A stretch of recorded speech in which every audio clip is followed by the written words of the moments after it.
Welcome to my channel this Prakash Kumar the faculty of the English language. How are doing, कैसे हैं आप सभी। तो आइए आपके लिए प्रैक्टिस सेट में नेक्स्ट लेकर आ चुका हूं, जिसमें हम सभी लोग उन्हीं क्वेश्चंस को धज्जियां उड़ाने काम करेंगे जो एसएससी सीजीएल में, सीपीओ में और सीएचएसएल जैसे एग्जाम्स में इंग्लिश के सेक्शन में पूछे गए हैं।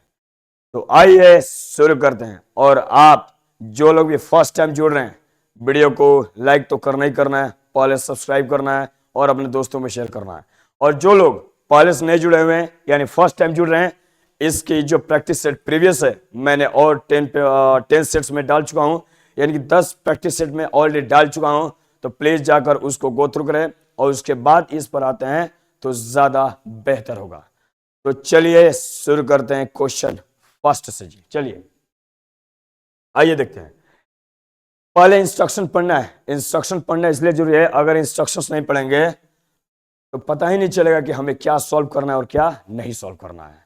देखिए, आइडेंटिफाई द सेंटेंस, सेंटेंस को आइडेंटिफाई करना यानी कि पहचान करना है।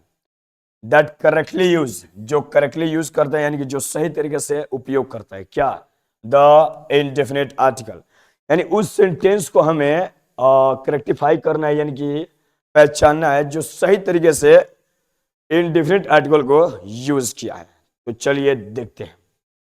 ऑप्शन ए कहता है देयर आर 3 कार्स पार्क्ड, कह रहा है कि 3 कार है जो पार्क्ड है आउटसाइड यानी कि बाहर। अ Mercedes comma and Jaguar and flat. ये तो धज्जियां उड़ा कर रख दिया है, ये तो काउंटेबल है ही।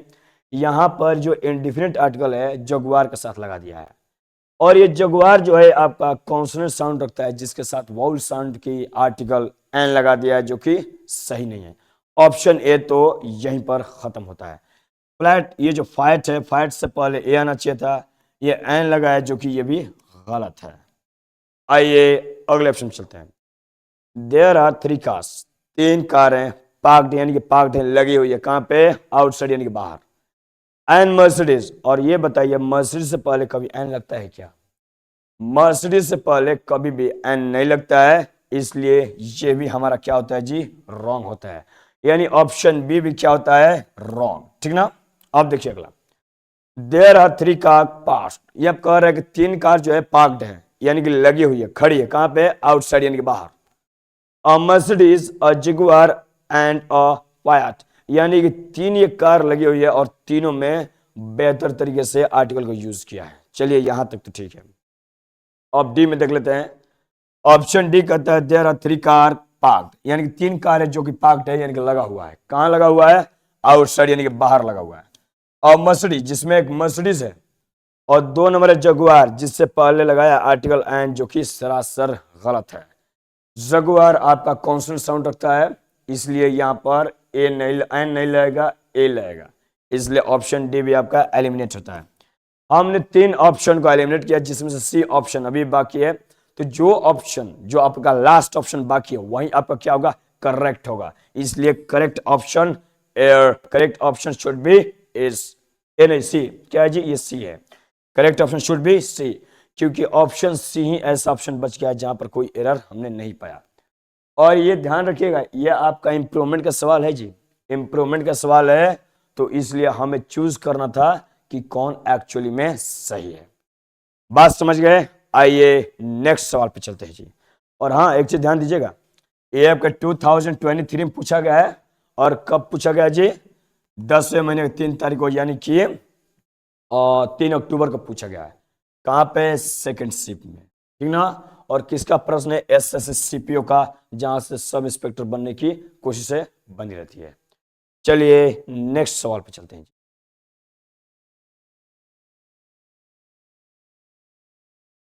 आइए अगला सवाल देखिए, he is faster than smarter, he is faster than smarter, वह स्मार्ट से ज्यादा फास्ट है यानी कि बहुत तेज है। एक कंपैरेटिव डिग्री को इस्तेमाल किया है, मगर दिक्कत यह है कि एग्जामिनर ने यहां पर एक मिस्टेक कर दिया। मिस्टेक यह कर दिया है कि जब हम लोग व्यक्ति से व्यक्ति की तुलना करते हैं, ठीक ना, जब व्यक्ति से व्यक्ति की तुलना करते हैं, जब किसी एडजेक्टिव की तुलना हम किसी व्यक्ति से करते हैं, जब एडजेक्टिव की तुलना किसी बॉय से, किसी समथिंग और समबडी से करते हैं, तो वहां पर कंपैरेटिव डिग्री ई आर लगाकर, या फिर अगर टू सिलेबल है तो मोर लगाकर हम लोग देन के साथ यूज करते हैं। लेकिन ग्रामर में एक फैक्ट है कि जब दो क्वालिटीज को कंपेयर कीजिएगा, जब दो क्वालिटीज यानी दो एडजेक्टिव को जब कंपेयर कीजिएगा, उसमें व्यक्ति का जिक्र ना हो, जब दो एडजेक्टिव यानी क्वालिटी को कंपेयर कीजिएगा तो वहां पर कंपैरेटिव डिग्री ER लगाकर कभी ना बनाए।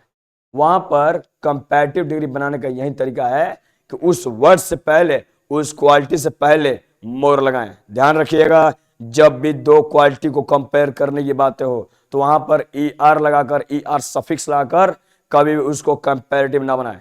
ऐसे हालात में आपको मोर लगाकर कंपैरेटिव बनाना है, ये जानते हुए भी कि वन सिलेबल आपका क्वालिटी है, फिर भी मोर लगाकर। तो अब देखते हैं किस ऑप्शन में मोर होगा। जिस ऑप्शन में मोर फास्ट होगा आपका करेक्ट आंसर वही होगा, क्योंकि हमें सेंटेंस इंप्रूवमेंट का आंसर ढूंढना है, तो जो सही ऑप्शन होगा वही हमारा आंसर होगा। आइए देखते हैं। बी कहता है faster than being smart, this is out of the context, ये कॉन्टेक्स्ट से ही बाहर है। Fast than smart, this is not applicant, ये तो एप्लीकेंट ही नहीं है, ये फास्ट होगा नहीं, और फास्ट हुआ भी तो यहाँ स्मार्टर होना चाहिए। अब देखिए फास्ट देन स्मार्ट कहां से हो जाएगा, फास्ट देन स्मार्ट कभी नहीं होगा, क्योंकि फास्ट है, ये देन लगा हुआ है, तो देन के पहले जो लगा हुआ एडजेक्टिव है, उस एडजेक्टिव में कुछ ना कुछ ऐसी बातें झलकनी चाहिए जिससे ये मालूमात हो सके कि हाँ वो कंपैरेटिव बन रहा है। ऐसा कुछ नहीं है, तो ये भी ऑप्शन आपका खत्म होता है। नो सब्स्टिट्यूशन होगा नहीं, क्योंकि हमने एरर देख लिया है, तो नो सब्स्टिट्यूशन की कोई गुंजाइश ही नहीं है।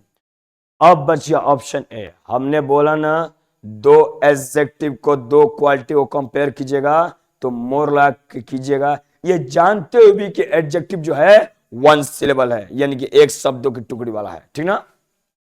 फास्ट एडजेक्टिव है ना, क्वालिटी है।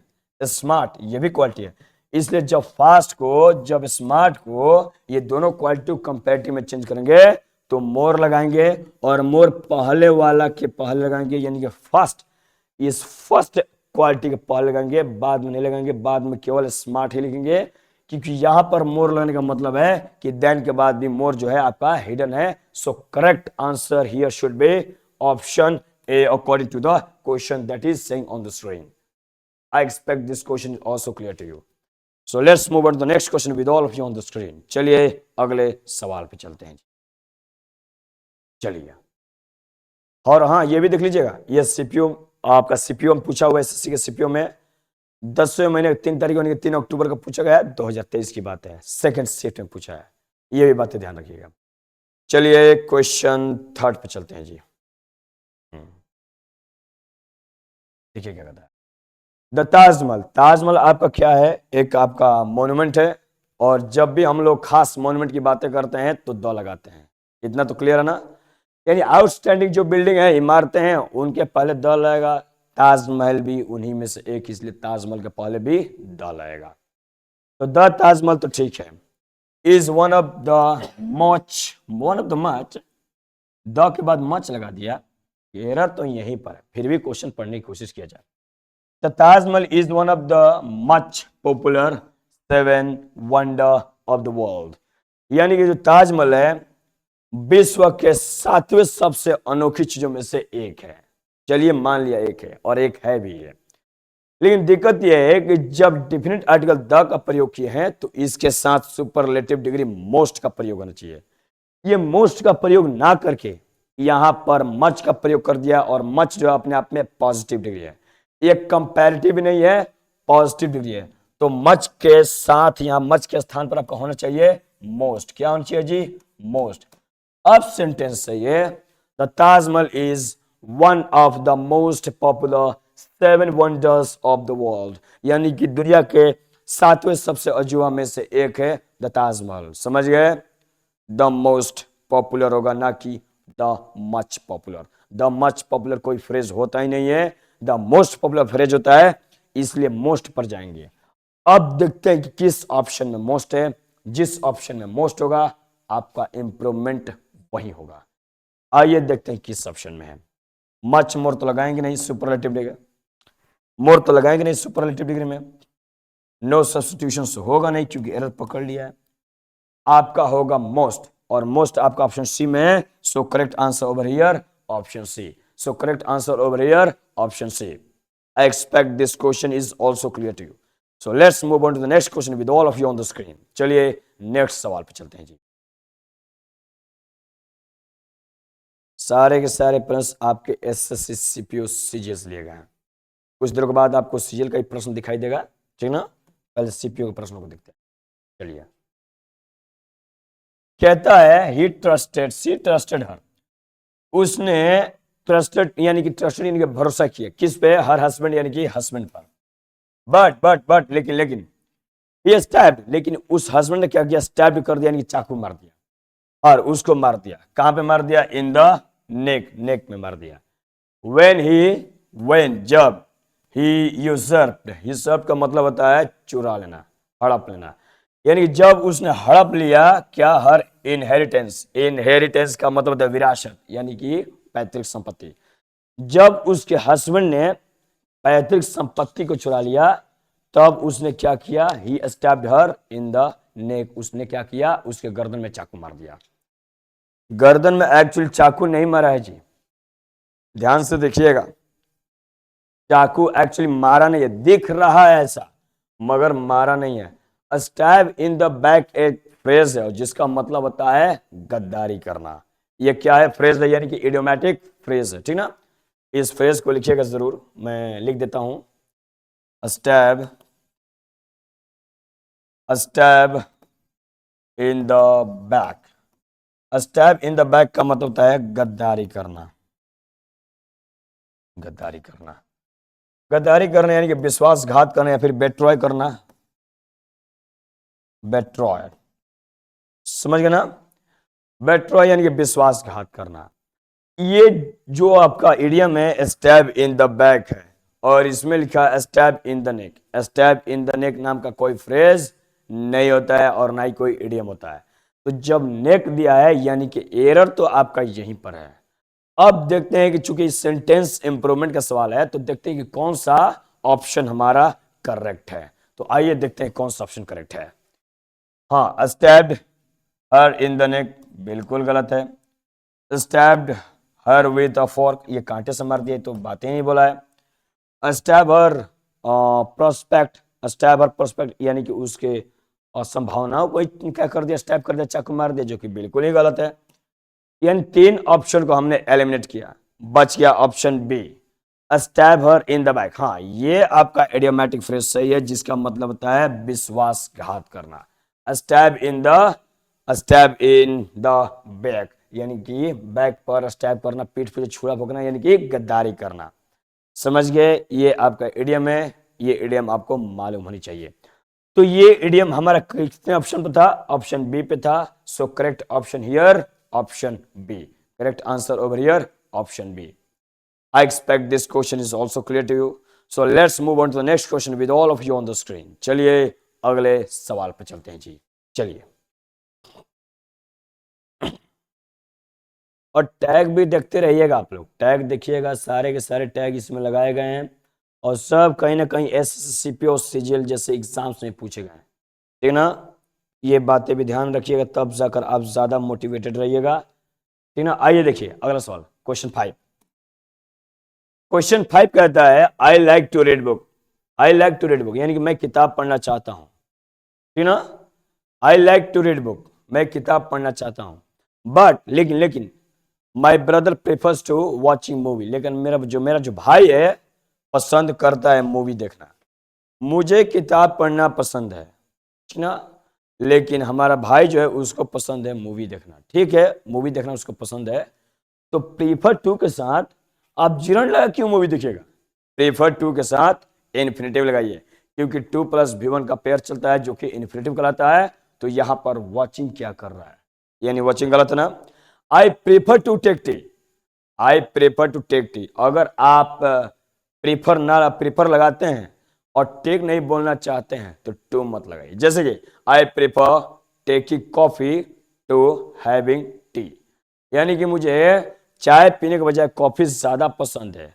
अगर ये चीजों को अगर स्पेल करना है तो प्रीफर के बाद डायरेक्ट वो वर्ब लगाएं, लेकिन जब टू लगा दिए तो वो आपका फर्स्ट फॉर्म लगाएं, ठीक ना। तो यहां पर प्रीफर के साथ टू लग गया है, इसलिए वर्ब का फर्स्ट फॉर्म आगे लगेगा, यानी कि वॉचिंग ना होकर वॉच होगा। अब देखते हैं कि कहां पर वॉचिंग लिखा है, जहां वॉचिंग लिखा एरर वहीं होगा, लेकिन सवाल है ये इंप्रूवमेंट का, तो जहां 2+V1 होगा आपका करेक्शन वही होगा। आइए देखते हैं कहां पर है। नो सब्स्टिट्यूशंस तो होगा नहीं क्योंकि हमने एरर पकड़ लिया है, इसलिए नो एरर तो बनेगा ही नहीं। इन वॉचिंग मूवी तो कभी नहीं होगा, प्रीफर के साथ इन कभी नहीं आता, इसलिए ये भी गलत। प्रीफर के साथ ऑन भी नहीं आता, इसलिए ये भी गलत। प्रीफर के साथ टू आता है, लेकिन वर्ब का फर्स्ट फॉर्म आता है, यानी कि my brother prefers to watch movie. Option B would be the correct answer. Option B would be the correct answer. I expect this question is also clear to you. So let's move on to next question with all of you on the screen. चलिए अगले सवाल पर चलते हैं जी। चलिए, और हाँ ये भी देख लीजिए, ये आपके 3 अक्टूबर का पूछा गया है, 2023 में 3rd शिफ्ट में पूछा गया है, और एसएससी सीपीओ का सवाल है ये। चलिए अगले सवाल पे चलते हैं जी। यहाँ देखिए, दिस केस इज सीरियस। ये जो केस है सीरियस है, यानी ये जो केस है, ये जो मामला है, केस मतलब क्या मामला है, ये जो मामला है सीरियस है। चलिए ठीक है, सीरियस है। यू नीड टू, आपको जरूरत है लुक इनटू करने का। लुक इनटू का मतलब होता है जांच पड़ताल करना, ठीक है, जांच पड़ताल करने की जरूरत है। कहां पे? इन द मैटर, यानी कि मैटर में। इनटू द मैटर यानी कि मैटर में, यानी मैटर की जांच पड़ताल करने की जरूरत है आपको। अदरवाइज, वरना वरना द सिचुएशन विल गेट, लेकिन सिचुएशन जो होगा गेट आउट ऑफ कंट्रोल, यानी कि कंट्रोल से बाहर हो जाएगा, नियंत्रण से बाहर हो जाएगा, सुन यानी कि बहुत जल्दी। देखते हैं यहाँ पर एरर तो हालांकि मिल नहीं रहा, फिर भी देखते हैं। दिस केस इज सीरियस, ये केस जो है सीरियस है, ठीक है। You need to look into, आपको जरूरत है लुक इनटू करने का, यानी कि जांच करने का, ठीक है, दिस मैटर इन मामले को। अदरवाइज, वरना this situation will get out of control, otherwise ये जो सिचुएशन है बाहर हो जाएगा नियंत्रण से। सुन, कोई एरर नहीं है जी, कोई एरर नहीं है इसमें, हमने देख लिया कोई एरर नहीं है। चूंकि ये इंप्रूवमेंट का सवाल है, तो हमारा आंसर क्या हो जाएगा? नो इंप्रूवमेंट, यानी इंप्रूवमेंट की जरूरत ही नहीं है, सारा का सारा सेंटेंस क्या है? करेक्ट है। करेक्ट है तो नो इंप्रूवमेंट। अब देखते हैं नो इंप्रूवमेंट कहाँ है। नो इंप्रूवमेंट आपका ऑप्शन बी में है, इसलिए correct answer would be option B. Correct answer would be option B over here. चलिए अगले सवाल पे चलते हैं जी।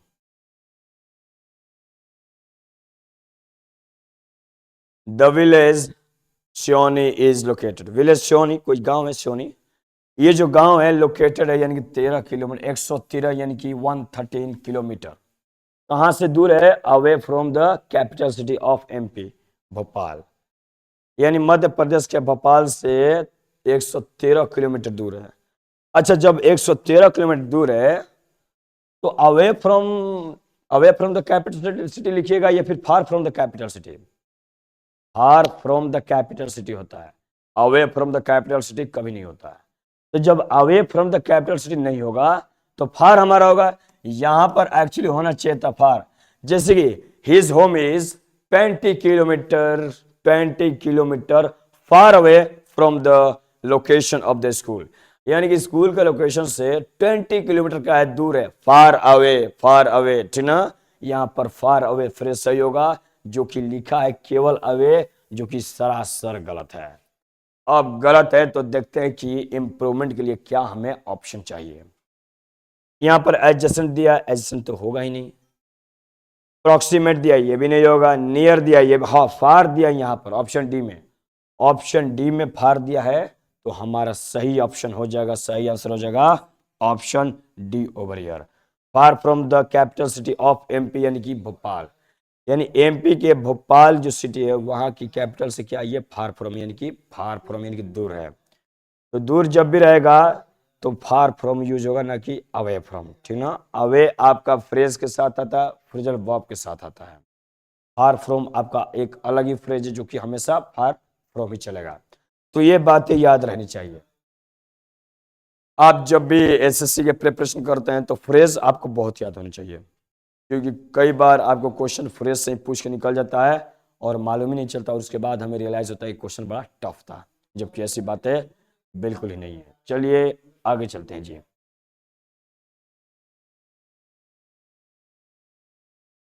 क्वेश्चन 8 देखिए, she is married with rich businessman and has enough money to splurge on luxuries.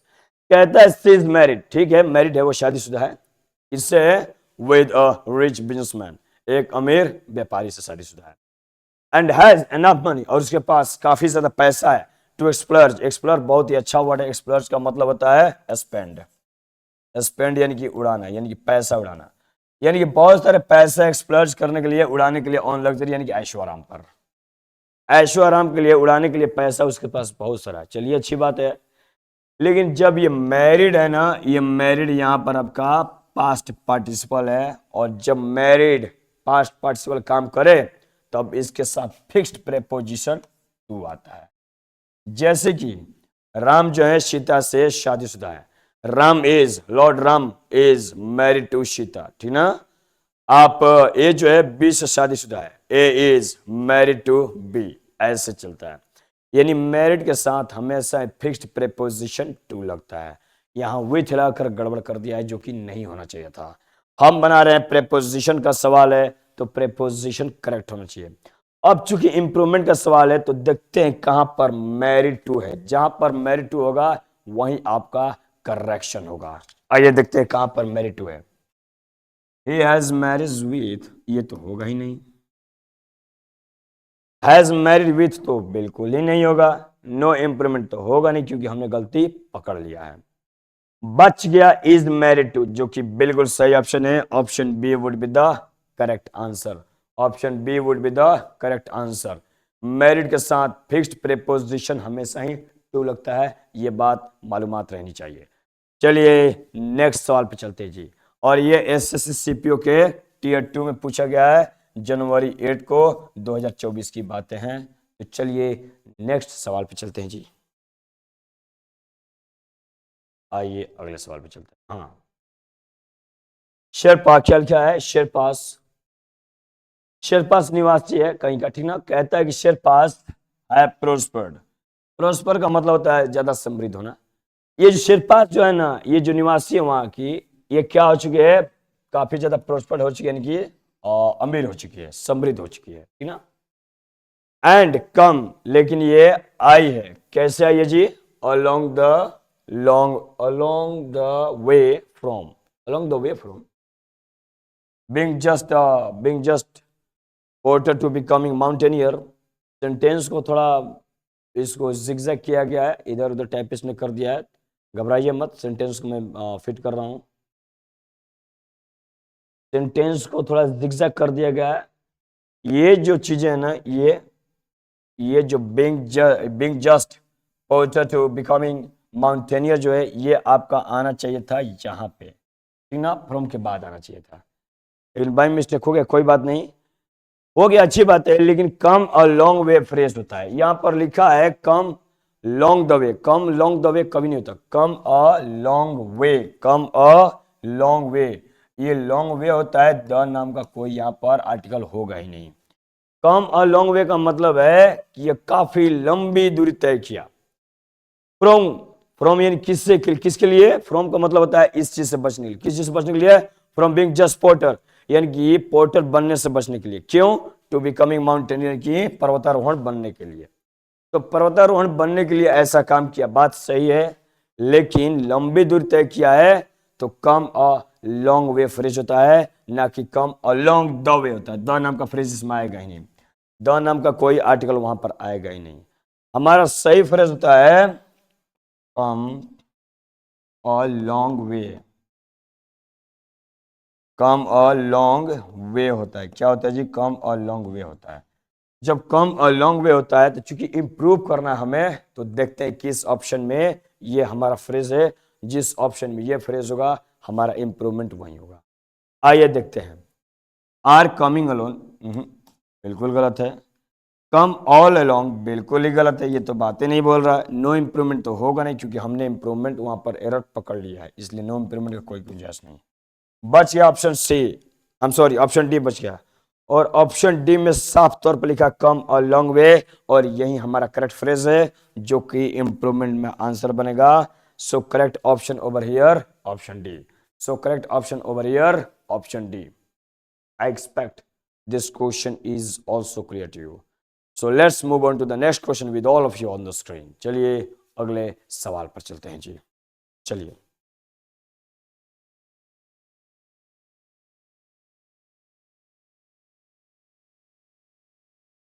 You have a lot of coconut trees. यानी आपके पास बहुत सारे कोकोनट ट्रीज है इन योर विलेज, यानी कि अपने गांव में, ठीक ना. डू यू, क्या आपके पास है? अब देखिए कह रहा है कि you have a lot of coconut trees in your village. क्या आपके गांव में, यानी आपके गांव में बहुत सारे कोकोनट ट्रीज है, यानी नारियल के वृक्ष है. कहां पे? इन योर विलेज, आपके गांव में. डू यू, ये टैग का सवाल है. टैग का सवाल है तो टैग में एक फैक्ट होता है कि जब सेंटेंस आपका पॉजिटिव होगा तो टैग आपका नेगेटिव होगा, लेकिन जब सेंटेंस आपका नेगेटिव होगा तो टैग पॉजिटिव होगा. ये जो सेंटेंस है, ये सेंटेंस आपका पॉजिटिव है तो टैग हमारा नेगेटिव होगा. तो जब टैग हमारा नेगेटिव होगा तो देखते हैं कहां पर नेगेटिव हमारा इंप्रूवमेंट है. हैव यू तो होगा नहीं, डोंट दे तो होगा नहीं, क्योंकि यू के बारे में बातें हो रही है तो दे कहां से आ गया, ये बिल्कुल नहीं होगा. एरर चूंकि हमने पकड़ लिया तो इंप्रूवमेंट नाम की कोई ऑप्शन ही नहीं होगा, यानी हमने 3 ऑप्शन को एलिमिनेट कर दिया, बच गया ऑप्शन बी. और बी बिल्कुल ही सही होगा, क्योंकि सेंटेंस हमारा पॉजिटिव है तो टैग हमारा नेगेटिव होगा, इसलिए डोंट यू हमारा सही टैग होगा.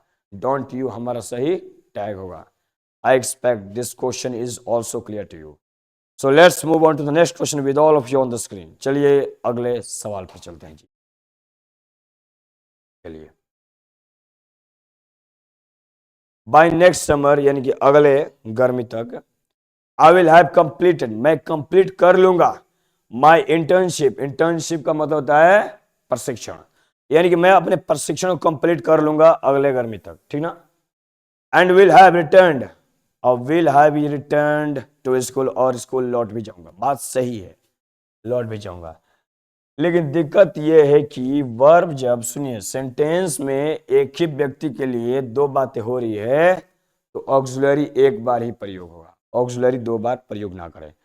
यानी मैं ही हूं जो कंप्लीट कर लूंगा अगले गर्मी तक अपने इंटर्नशिप को, और स्कूल भी लौट जाऊंगा. यानी एक ही व्यक्ति है जिसके लिए 2 वर्ब आया है, लेकिन 2 वर्ब आया है तो उसके लिए एंड कंजंक्शन बना हुआ है, लेकिन हेल्पिंग वर्ब आपका एक ही रहेगा. तो यहां पर विल हैव तो बिल्कुल नहीं आएगा. एक बार विल हैव आ चुका है तो दोबारा विल हैव, यानी कि दोबारा ये आपका हेल्पिंग वर्ब नहीं आएगा. जब नहीं आएगा दोबारा तो देखते हैं किस ऑप्शन में दोबारा नहीं दिया है. इंप्रूवमेंट का सवाल है तो देखते हैं कहां पर नहीं दिया है दोबारा.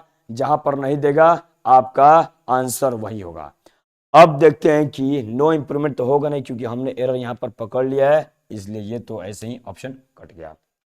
अब ये जो विल टर्न टू स्कूल, ये भी नहीं होगा, क्योंकि ऑलरेडी हमारा दिया हुआ एक सब्जेक्ट के लिए वर्ब, तो दोबारा हेल्पिंग वर्ब नहीं लगाएंगे. हैव रिटर्न तो बिल्कुल ही नहीं होगा, क्योंकि फ्यूचर की बातें हो रही है. बच गया option D, will have already लगा हुआ एक सब्जेक्ट के लिए, तो दोबारा के लिए एंड हमारा कंजंक्शन बना हुआ है, जो कि कहता है कि फिर दोबारा से आप हेल्पिंग वर्ब ना लगाएं. तो ना लगाए तो डायरेक्ट एंड के बाद रिटर्न टू स्कूल होगा. सो correct option over here option D. Correct answer over here option D, ठीक ना. ये ऑप्शन डी हमारा सही होगा, क्योंकि एक ही व्यक्ति है जो 2 काम करेगा. तो जब 2 काम करेगा तो उस 2 काम को करने के लिए एंड कंजंक्शन तो बना ही है, ये दोबारा हेल्पिंग वर्ब नहीं लगाएंगे, ये बात याद रखें. एक बार हेल्पिंग वर्ब लग चुका है तो दोबारा नहीं लगाएंगे, यानी विल हैव नहीं होगा, केवल रिटर्न टू स्कूल होगा, और ये ऑप्शन डी में है, इसलिए हमारा ऑप्शन डी सही आंसर होगा. I expect this question is also clear to you. So let's move on to the next question with all of you on the screen. चलिए अगले सवाल पे चलते हैं. और हाँ, ये याद रखिएगा, एसएससीपीओ को मेन से पूछा है 8 जनवरी को 2024 में, ध्यान रखिएगा. चलिए क्वेश्चन 12 देखिए. कहता है टुमारो, कल की बातें हैं, they will be take, will be के बाद टेक, बी के बाद तो वर्ब का 3rd फॉर्म आएगा या फिर वर्ब का 4th फॉर्म. ये 1st फॉर्म यहाँ पर क्या कर रहा है, यानी बी के बाद तो यहाँ पर आना चाहिए था V4 आता एक्टिव के लिए, और नहीं तो V3 आता पैसिव के लिए. ये 1st फॉर्म यहाँ पर क्या कर रहा है, एरर तो यहीं पर हमने पकड़ लिया. अब देखते हैं कि सेंटेंस का मीनिंग क्या है. टुमारो यानी कल की बातें हैं, they will B taking a flight यानी कि वो एक फ्लाइट पकड़ेंगे यानी कि जहाज पकड़ेंगे, टू देयर ड्रीम वकेशन यानी कि ड्रीम वकेशन के लिए जो भी डेस्टिनेशन सेट की मंजिल, उस मंजिल पर जाने के लिए ये लोग क्या करेंगे, फ्लाइट पकड़ेंगे। दे विल बी, अगर विल बी है तो वर्ब का फोर्थ फॉर्म आना चाहिए, वरना बी को हटा दीजिए, विल के साथ वर्ब का फर्स्ट फॉर्म सही होगा। लेकिन इंप्रूवमेंट का सवाल है तो देखते हैं किस ऑप्शन में हमारा अप्रोप्रिएशन बेहतर होगा। आइए देखिए, विल के साथ टेकिंग कभी नहीं आएगा, इसलिए ये ऑप्शन खत्म हो गया। नो इंप्रूवमेंट तो होगा नहीं क्योंकि हमने गलती पकड़ लिया, इसलिए ये ऑप्शन भी खत्म होता है। विल बी के बाद टेकिंग अ फ्लाइट, ठीक है, be taking a flight, be, अब ये बी लगाए हैं, लेकिन बी लगाए हैं किसके बाद ये तो मालूम ही नहीं चल रहा, इसलिए बी टेकिंग भी गलत होगा। Will be taking a flight सही होगा, क्योंकि विल बी के बाद वर्ब का फोर्थ फॉर्म लगता है, क्योंकि फ्लाइट आपका काउंटेबल है इसलिए आर्टिकल ए भी लगा है। So correct option over here option D, correct answer over here option D. आप समझ पा रहे हैं ऑप्शन डी क्यों होगा, क्योंकि विल बी के बाद वर्ब का फोर्थ फॉर्म आएगा। समझ गए? तो चलिए अगले सवाल पर चलते हैं जी। मुझे उम्मीद है कि आप लोगों ने इसको समझा होगा, बेहतर तरीके से समझ पाए होंगे क्या आंसर का सब्स्टिट्यूट होगा। और ये भी सवाल देखिएगा, सीक्यू मेंस ने पूछा है 8 जनवरी को 2024 में ही पूछा है जी, यानी पिछले ही साल पूछा है ना। चलिए अगले सवाल पर चलते हैं।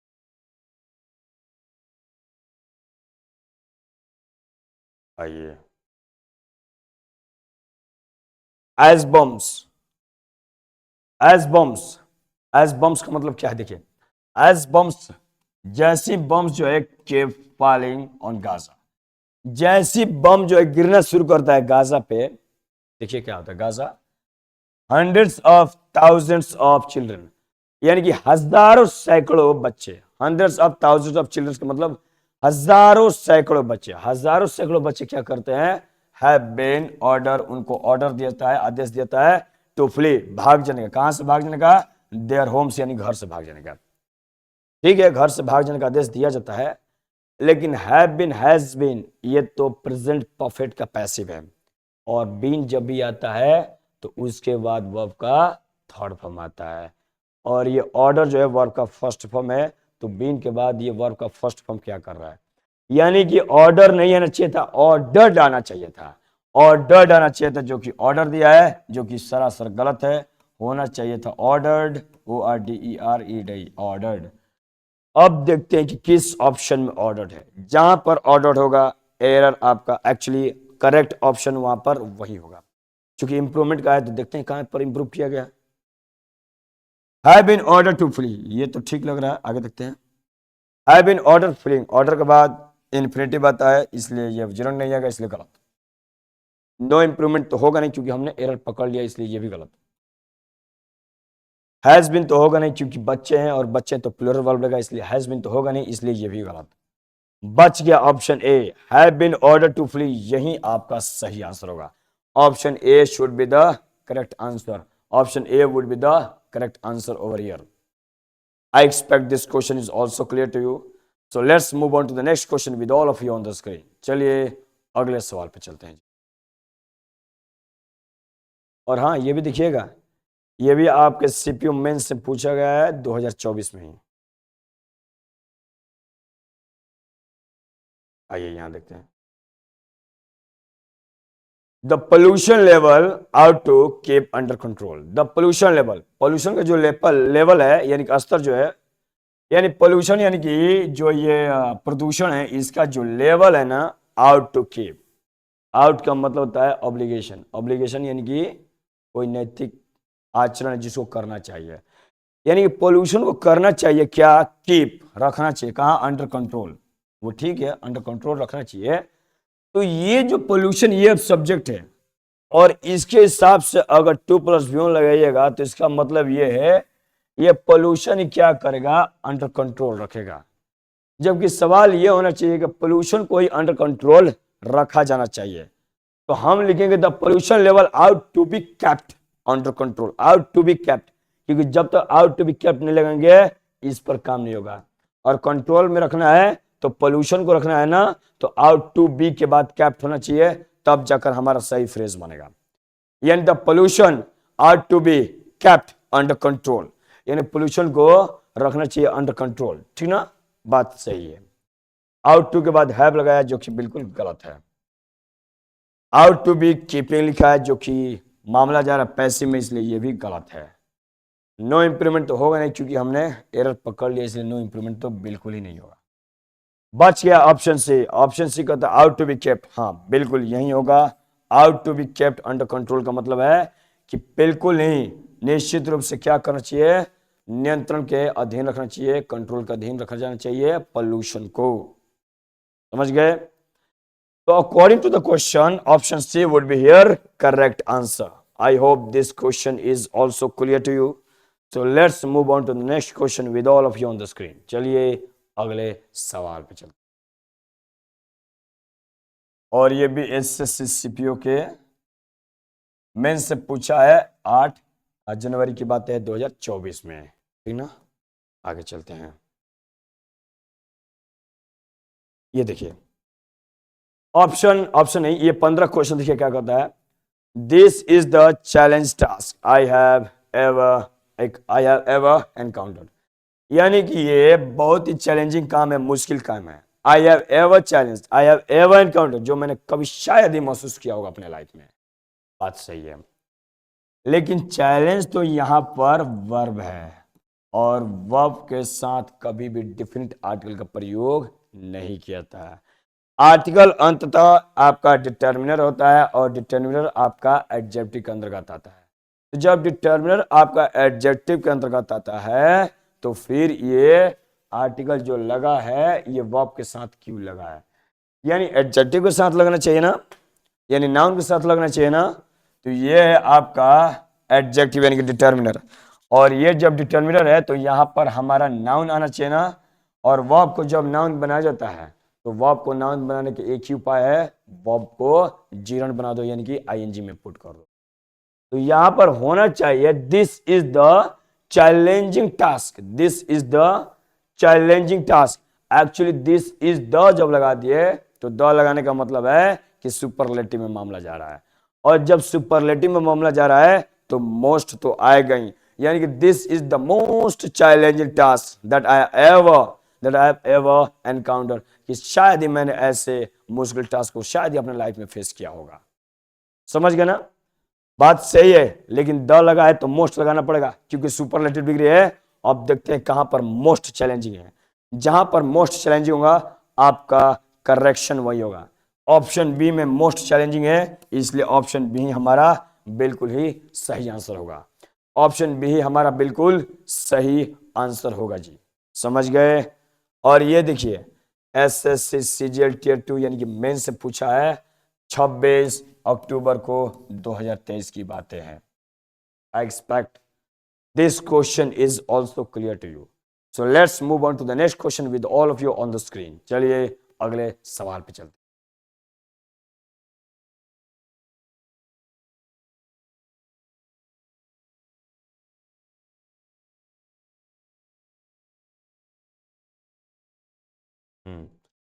क्वेश्चन 16 देखिए क्या कहता है। Ashoka was not only a greater warrior but also a very wise ruler. ये अशोक के बारे में लिखा हुआ देखिए क्या कह रहा है। Ashoka was not only a great warrior, Ashoka केवल ना केवल बहुत बड़े योद्धा ही थे बट ऑल्सो, लेकिन ये भी थे क्या थे, अ वेरी वाइजर रूलर, यानी कि एक बहुत बड़े विद्वान शासक भी थे। बात सही है, लेकिन वेरी के साथ कभी भी आपका कंपैरेटिव डिग्री नहीं आएगा। वेरी एक ऐसा एडवर्ब है जो अपने बाद हमेशा ही पॉजिटिव डिग्री रखता है, यानी वेरी वाइज सही था, वेरी वाइजर कभी नहीं होगा, ठीक ना। हाँ मच वाइजर में लिख सकता हूं क्योंकि वाइजर को अगर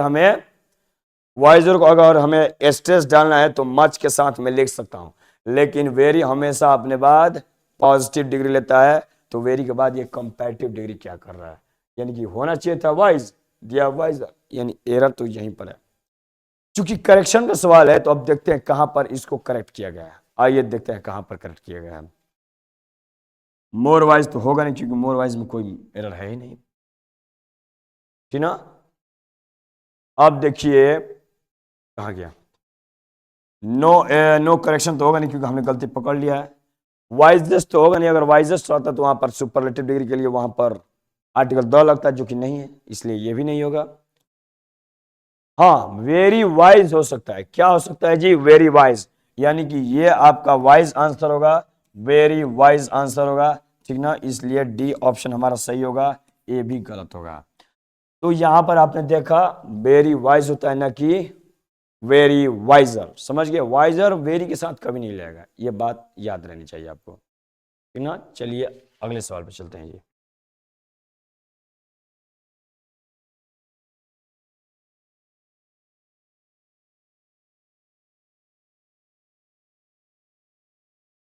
यहां देखिए, और ये भी ध्यान रखिएगा, S S C G L के टीयर 2 में पूछा गया है 24 अक्टूबर को 2023 में, ठीक ना।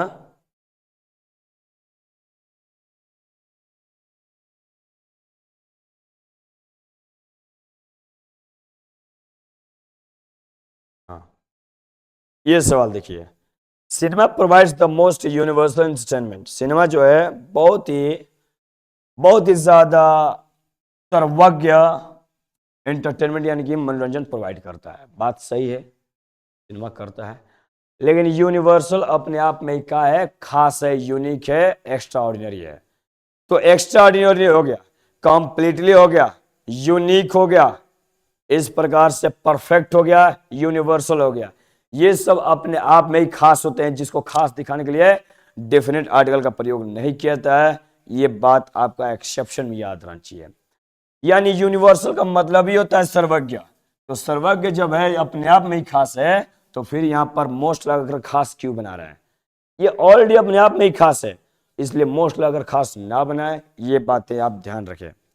अब देखते हैं कहां पर आपका मोस्ट लगा हुआ है, जहां पर मोस्ट लगा होगा वहीं एरर होगा, और जहां पर आपका ए यूनिवर्सल लगा होगा वहीं आपका इंप्रूवमेंट होगा। अब देखते हैं, नो करेक्शन तो होगा नहीं क्योंकि हमने गलती पकड़ लिया है, एन यूनिवर्सल तो होगा नहीं क्योंकि यूनिवर्सल में यू आ रहा है, यो वाला यू, तो इसलिए इसके साथ अनकाउंटेबल की मामला आ रहा है, यहाँ पर आपका आ रहा है वॉल साउंड का इशू आ रहा है, और वॉल साउंड का जब इशू आ रहा है और ये दे रहा है यू वाला फीलिंग, तो इसलिए एन तो होगा नहीं। मोर यूनिवर्सल होगा नहीं क्योंकि हम कंपैरेटिव की बात नहीं कर रहे, सुपरलेटिव डिग्री की बात कर रहे हैं, और यूनिवर्सल जैसा जो भी कंसेप्ट होता है ये हमेशा ही आपका सुपरलेटिव अपने आप में होता है, इसलिए अयूनिवर्सल ही आपका सही होगा, अयूनिवर्सल ही आपका क्या होगा जी, सही आंसर होगा, समझ गए। तो चलिए अगले सवाल पर चलते हैं, बहुत जल्दी खत्म हो जाएगा, आइए देखते हैं।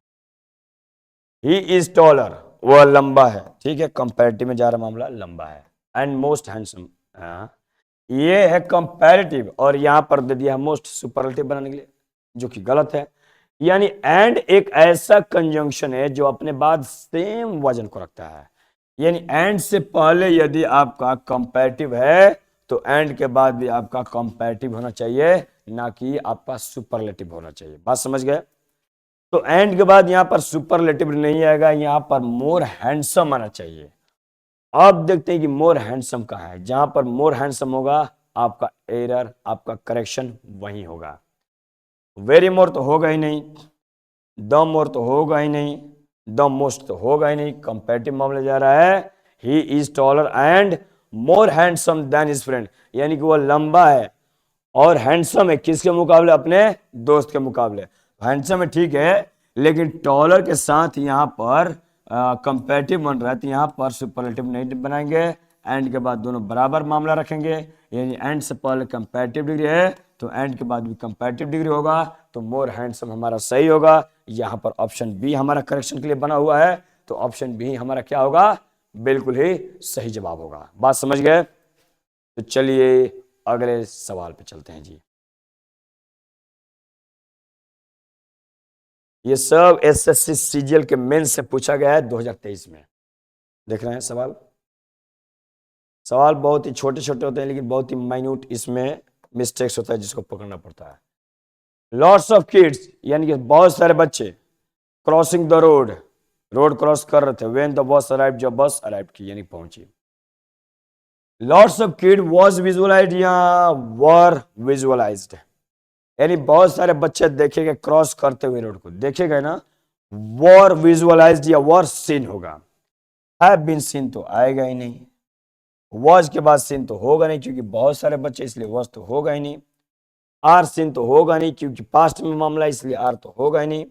वॉर सीन होगा क्योंकि अ लॉट ऑफ चिल्ड्रेन या a lot of kids were seen crossing the road when the bus ride, यानी कि जब बस आई तो बहुत सारे बच्चों को देखा गया रोड क्रॉस करते हुए, देखा गया ना, तो वॉर सीन होगा ना कि वॉज सीन। प्लूरल मामला है और पैसिव मामला है, और भी सिंपल पास्ट के पैसिव मामला है। समझ गए? अगले सवाल पर चलते हैं जो कि नेक्स्ट सवाल है जी। किरण टीचर वॉज डाउटफुल ऑन और सक्सेस। किरण के जो टीचर है उनको शक है उस किरण के सफलता, शक है, बहुत अच्छी बातें हैं, लेकिन डाउटफुल के साथ फिक्स्ड प्रीपोजिशन हमेशा ही ऑफ आता है। डाउटफुल के साथ फिक्स्ड प्रीपोजिशन हमेशा ही ऑफ आता है, ऑन कभी नहीं आता है, इसलिए ऑन को गलती काटेंगे, ऑफ को सही मारेंगे। अब देखते हैं कहां पर डाउटफुल ऑफ है, जहां पर डाउटफुल ऑफ होगा आपका करेक्शन वहीं होगा। डाउटफुल बियॉन्ड तो होगा नहीं, डाउटफुल इन होगा नहीं, डाउटफुल ऑफ डबल एफ वाला होगा नहीं, डाउटफुल ऑफ होगा सिंगल एफ वाला ऑफ, इसलिए करेक्ट हमारा आंसर जो होगा ऑप्शन बी होगा, ऑप्शन बी होगा। आइए आगे देखते हैं एक सवाल और, ये Harry is the one sitting, Harry is the one sitting, Harry जो है बैठे हुए, वन सिटिंग बैठे हुए, एक साइड बैठे, कहां पे? On the corner. कॉर्नर का मतलब होता है कोना, यानी कोने में बैठे हुए ना, तो जब कोने में बैठे हैं तो ऑन लगा क्यों बैठेगा, इन लगा के बैठिए ना, इन द कॉर्नर होता है। फ्रेज यहां पर गलती दिया है, इन द कॉर्नर लगाइए, ऑन द कॉर्नर फ्रेज कभी नहीं होता है, यहां तो एरर यूं ही पकड़ा गया, क्योंकि इंप्रूवमेंट का सवाल है तो सही ऑप्शन कौन होगा? इन द कॉर्नर, इसलिए यही सही होगा। और ये आपके सीपीयू के 2023 से पूछा गया है 4 अक्टूबर को सेकंड शिफ्ट में, अब नहीं है। तो मैं उम्मीद करता हूं कि सारे एसएससी सीपीओ और सीजीएल के जितने भी क्वेश्चंस हैं आप सभी लोगों ने बेहतर तरीके से समझा होगा। तो बताइएगा वीडियो कैसा लगा, अपने फीडबैक जो भी है कमेंट बॉक्स में जरूर दीजिएगा। आपके फीडबैक से हमें पैसे नहीं मिलते हैं, बल्कि आपके फीडबैक से हमें मोटिवेशन मिलते हैं और भी ज़्यादा वीडियोस लाने के लिए। जो लोग चैनल पर नए आए हैं बिल्कुल चैनल को सब्सक्राइब कीजिए और वीडियो को ज़्यादा से ज़्यादा कमेंट करें और लाइक करें और अपने दोस्तों के साथ क्या करें, शेयर करें जी। तो बताइएगा ये वीडियो कैसा लगा। तो चलिए आज के लिए इतना ही, मिलते हैं अगले सेशन में किसी और वीडियो लेक्चर के साथ। बहुत बहुत शुक्रिया, धन्यवाद, जय हिंद, शुभ रात्रि।